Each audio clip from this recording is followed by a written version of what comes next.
Welcome to the Women in Industry podcast. My name is Kirsty Davies-Chinnock, and today I'm joined by Tracy Barrick, who's a manager at Smith's Metal Centres in Manchester. They are a service centre who offer local stockholding and processing services for customers throughout the Northwest. They offer a broad product stock range, including high-quality alloys and engineering plastics, which are generally available for supply on a next-day basis. They place a significant emphasis on local service, offering high-quality supply chain support for local businesses.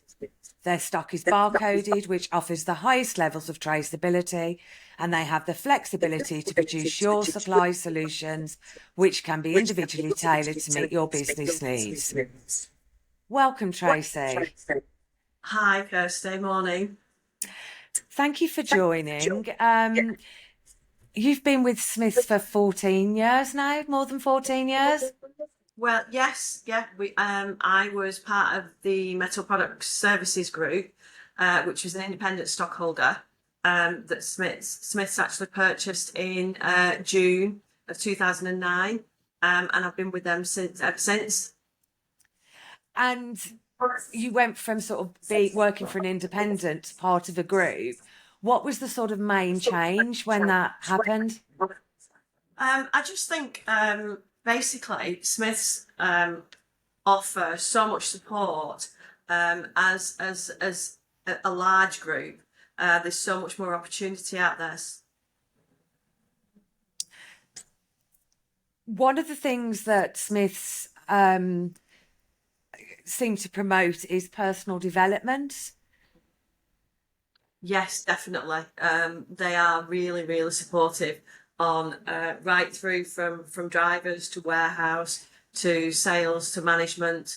They fully back you all the way. Whatever you wish to do, they will support you. They will finance it. They offer in-house training.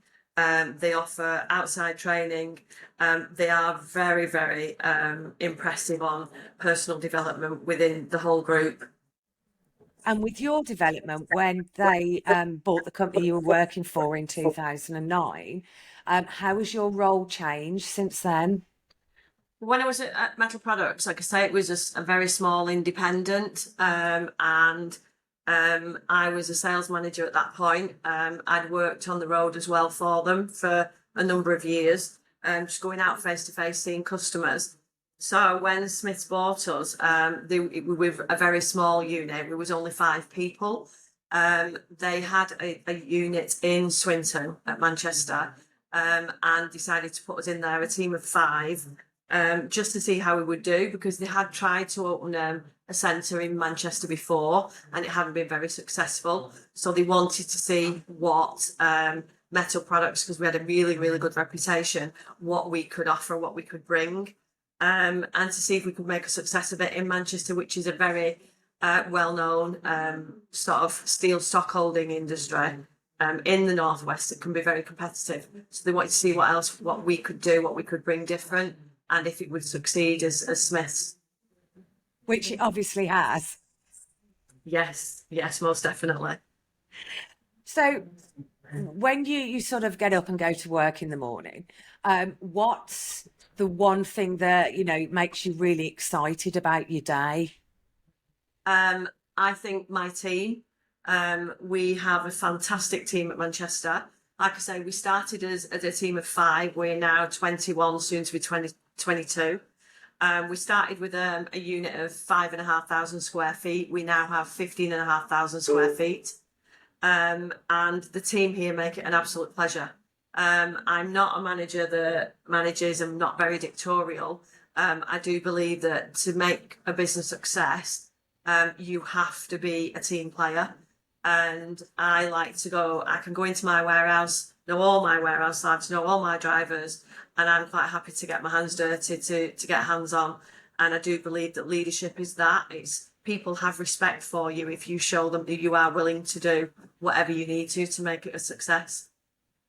It's the old adage, isn't it? You don't ask anybody to do something that you're not prepared to do yourself. Exactly. And working with a team for such a long period of time, you become quite close-knit, don't you? How do you encourage those relationships so people do see you as a sounding board, an ear, a shoulder? Yes, definitely. I mean, we like to say you probably spend more time at work than you do at home. So you do become sort of family. You do, obviously you come across issues, personal issues for people, challenges for people.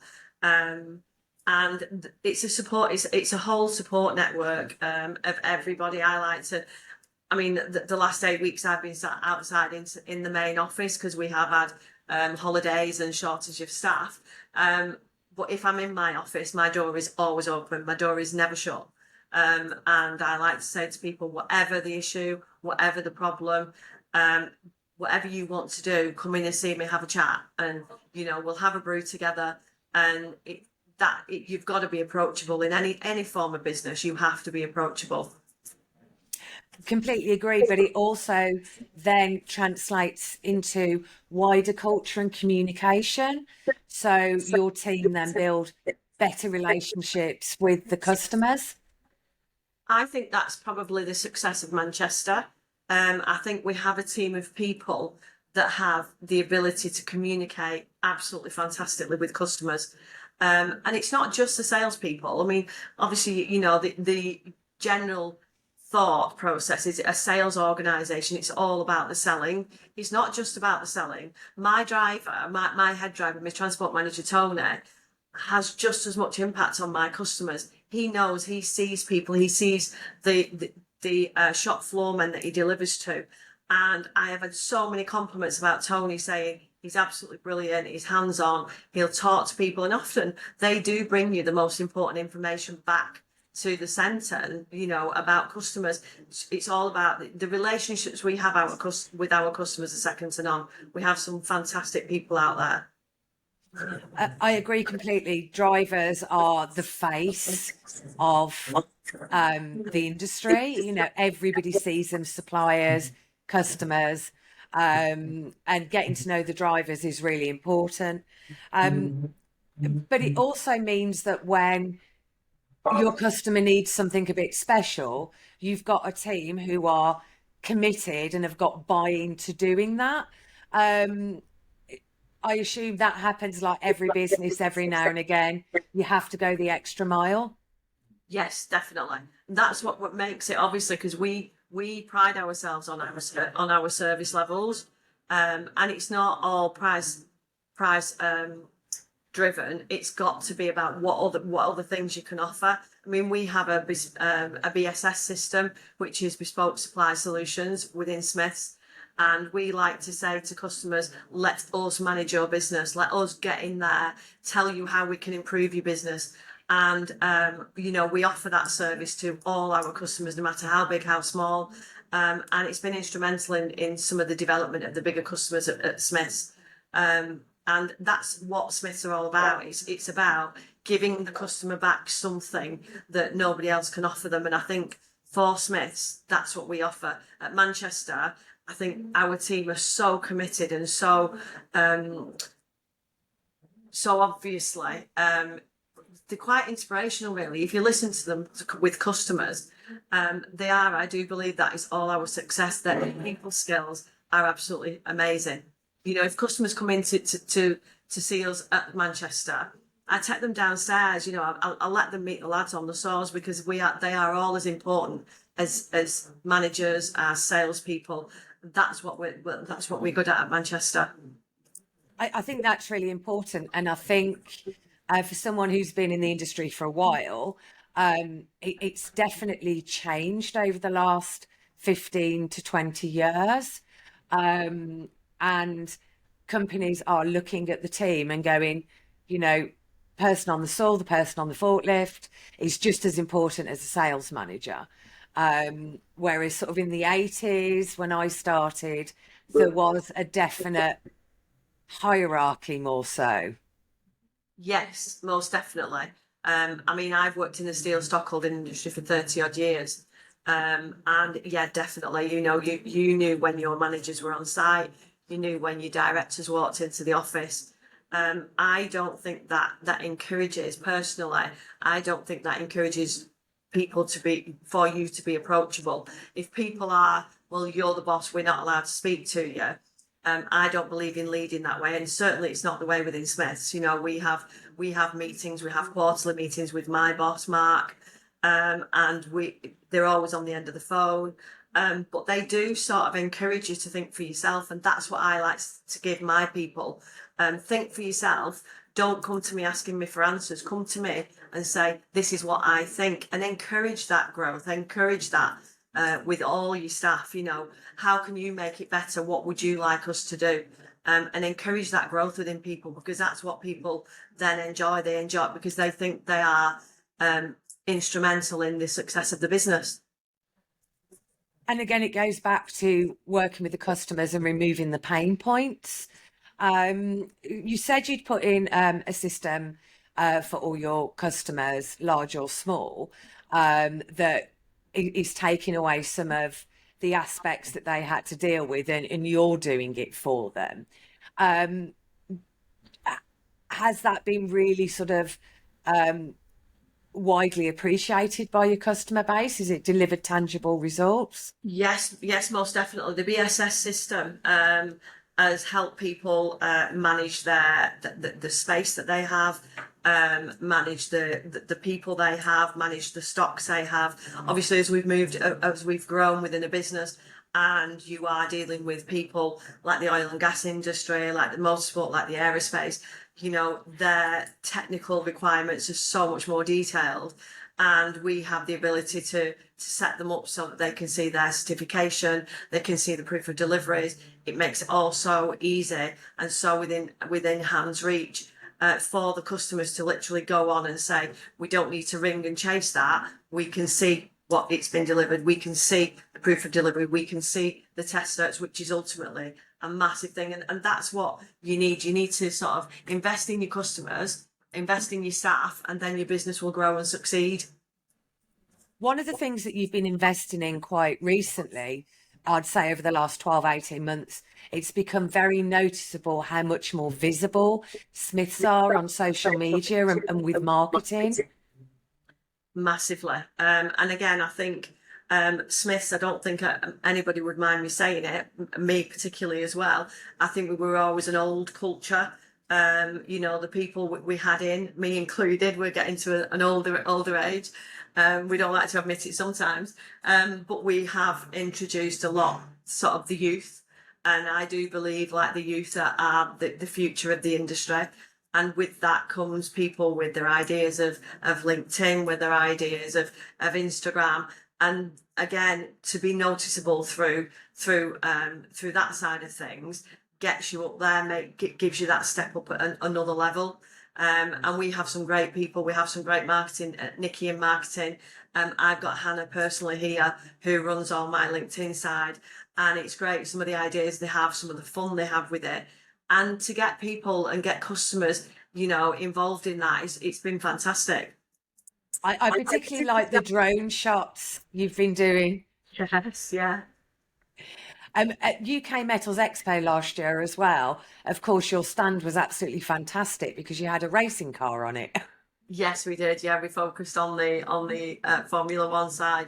Yeah, it was really well received, and we had great results from it. I mean, I attended, and although it wasn't really Northwest based in all fairness, but to see the customers' interaction and to get customers to the stand, which again, it's obvious, it's visible there, isn't it? It draws people, and that's what the LinkedIn is about. That's what a lot of things are about now. It's all because, unfortunately, you know, the old way of the sales, which was telesales, are sort of died a death now. We've got email, you know, and you've got ways and means of not talking to people, and we're very much here. We like the communication. I think women as a whole like to talk, don't we?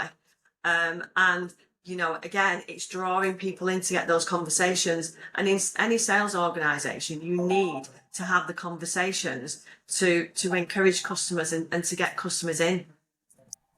I think as everything changes, and you mentioned, you know, younger people coming into the industry, of course, we really need to encourage younger people coming into the industry, and we know that's an issue. And there's quite often a perception that the metals industry isn't that sexy. Well, you know, it is completely. We're building Formula One racing cars and spaceships, Exactly. I was as going to well say, as, you know, your mobile phone, hair straighteners, anything you can think of. anything you go around and you look in shops, and if you don't think it's sexy, it is, and it can be. I've got the most gorgeous group of people in here. Ultimately, the majority of my team are female, and that isn't by choice. I'm not some raving, you know, sexist person. But at the end of the day, that's just happened because they are very, very passionate at what they do. And it is. I mean, it's so exciting. I absolutely love coming into my job. Is it stressful? Yeah, of course it's stressful. Any job, any growth, any successful business can be stressful. But ultimately, it's about getting people in and getting them to enjoy it. And anything that you enjoy has its advantages. And yeah, it's sexy. Yeah, it's exciting. And yes, it's very fulfilling. And I think one of the ways we need to get that message across, you're doing great on the socials, really driving that. But again, it's about changing the way we communicate. You said that, you know, we phone calls aren't as prevalent as they were. We've got email. You know, we get messages on WhatsApp and Facebook messages, Instagram direct message, all those sorts of things. And as a lady of a certain age as well, it's about me changing how I communicate to best work with how my customers want us to communicate. Are you seeing a shift in that as well? Yeah, I mean, because we obviously a lot of us here, a lot of the sales team have been doing this a long time, so we still have that verbal communication. We still do have that. We're quite lucky with that, and I think that's part of the job that a lot of them enjoy. But like I say, with some of the young people coming through, we've got Hannah leading ours here, and you know, some of the ideas that she comes up with, and we run with it, and then all of a sudden you see the change. You see us all, you know. I mean, obviously we've got my new operations manager, Don Manfredi, he was an ex-professional Wigan rugby player, and obviously when we first got him, his Instagram had a blue tick on it. I didn't have a clue what a blue tick was, but obviously I've learned that now. And you do learn, even at a certain age, you do start learning, and that's great because the young ones are teaching us as well as us being able to teach them the industry. They are teaching us how to move forward in the industry, so you have that balance. So it's great. I think he might possibly have the only blue tick in the industry. We like to lead at Manchester, you see. That's what it is. We like to set a precedent. I think you definitely have. I can't think of anyone else who's got a blue tick. So if a young woman came to you and said, you know, I really want to work in engineering metals or in plastics, how do I get into the industry? And what advice would you give me for it? What would you say to her? Well, I would say whatever you want to do in life, then you go for it. Go full on at it. Don't just play at it. Don't sit there. I'll go back to Hannah, who had her business degree, had no idea what she wanted to do. So I said, come and work for us for a little bit. She had no idea of metal. Didn't particularly want a job in sales. Still doesn't want a job in sales, I might add. And she came in and said, yeah, she'll try it for a few months. I thought she could do a bit of an admin role, and she has thrived. She's massively grown, you know, and she can see so many opportunities. Don't sort of isolate it in thinking this is metals and this is plastic. It's so much more than that. You know, it's a role that you will thoroughly enjoy, whether it's from an admin role, whether it's a sales role, whether it's a media role, whatever it is. There are areas, because it may be metal, it may be engineering, plastics, but it's not. It's a career. And you just grab it with both hands and run with it. Because I did that. I was never going to be a salesperson. I used to have a fringe over my eyes so I didn't have to look anybody in the face because I was so shy.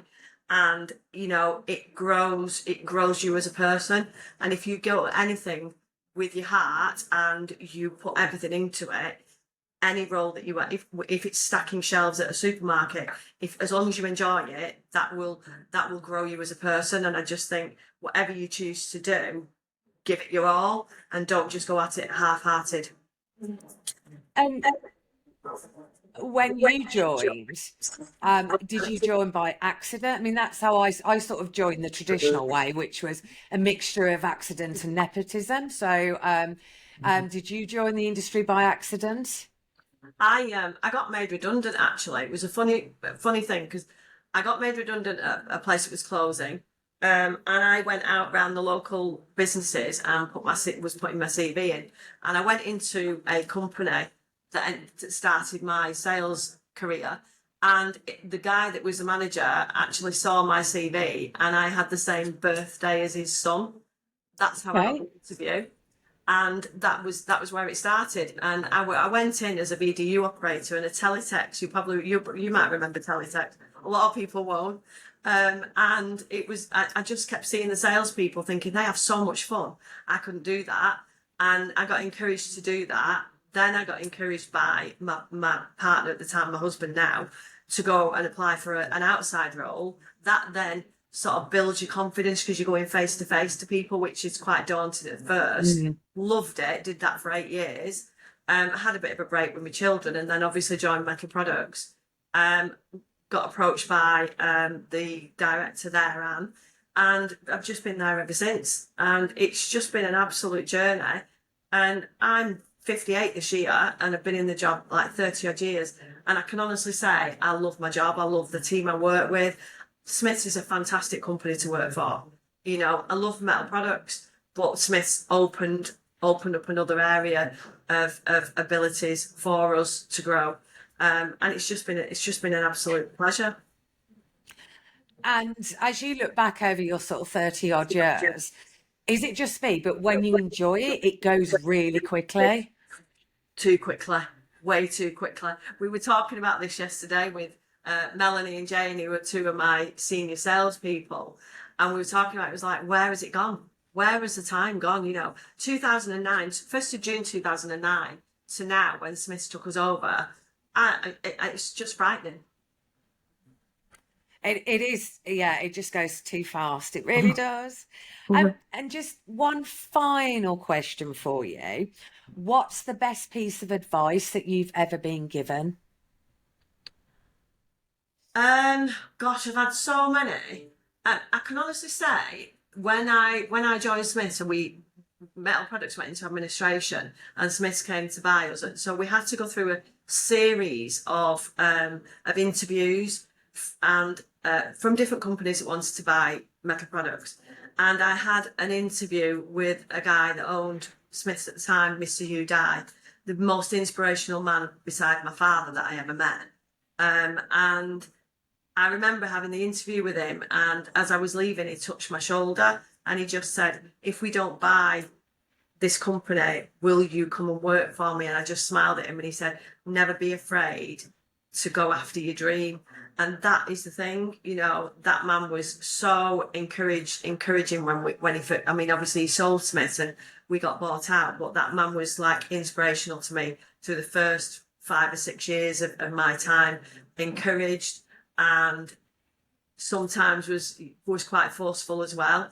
Don't ever be afraid to just go after what you want, and that's the thing.